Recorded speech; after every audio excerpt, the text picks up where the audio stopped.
But anyway, so some WWE stuff going on. Back to CM Punk, who looks like he's going to enter the Royal Rumble as a route to get at Seth Rollins. Colin, do you think it's really necessary? Does Punk have to win the Rumble, or couldn't we just have the match with Seth Rollins and let those two do it and let somebody else win it?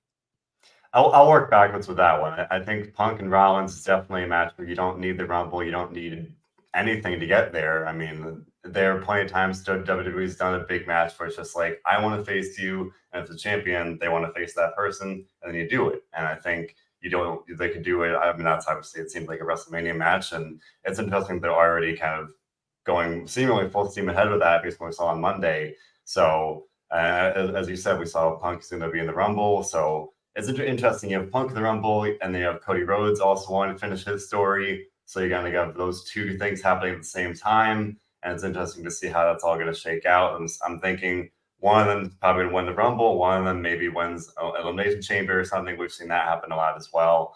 But no, I definitely don't think you need the Rumble to have that be the catalyst for that match. You could probably easily get there without that. So it's an interesting way to bring Punk back in. And I definitely don't think he needs to win. I think maybe someone eliminates him, and then you have that be the kind of a stopgap to get from Rumble to maybe Elimination Chamber and then WrestleMania.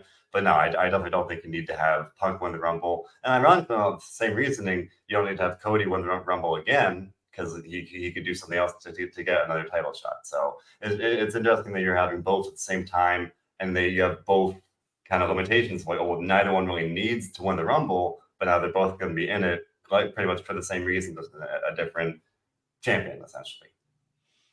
Yeah, the WWE main event scene for the first time in a long time is really jammed up. There are a lot of people up at the top of the card, and boy, could you imagine if neither of those guys won the Rumble and somebody else, they pull another card there? Well, ironically, they easily can, right? You just said they have so many people that, like, it's a valid contender, right? You have Randy Orton just came back, AJ Styles just came back, Punk and Rhodes are the two kind of leading guys at this point. And you got LA Knight, obviously another very popular one right now. It's so loaded that there's any number of people that you could see winning very realistically. And that, as you point out, that hasn't been the case in a while. Yeah. I foresee, this is what I foresee. Last two people in the ring, Rhodes, CM Punk. Oh, then we got a little scrapple happening, and then they both hit the floor at the same time. Then we got to figure out what happens next.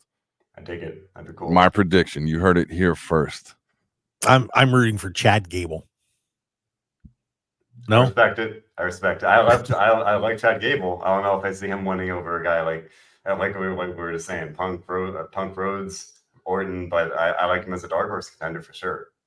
Yeah, Mark's WrestleMania dream was Otis versus CM Punk, so we can't weigh too heavy on his opinion right now. Maybe a little Gunther action would be all right too. There you go. Maybe another good one. But again, there's so many options. It's interesting. Yeah, it's going to be a very entertaining Royal Rumble this year, and I cannot wait for that one to come up.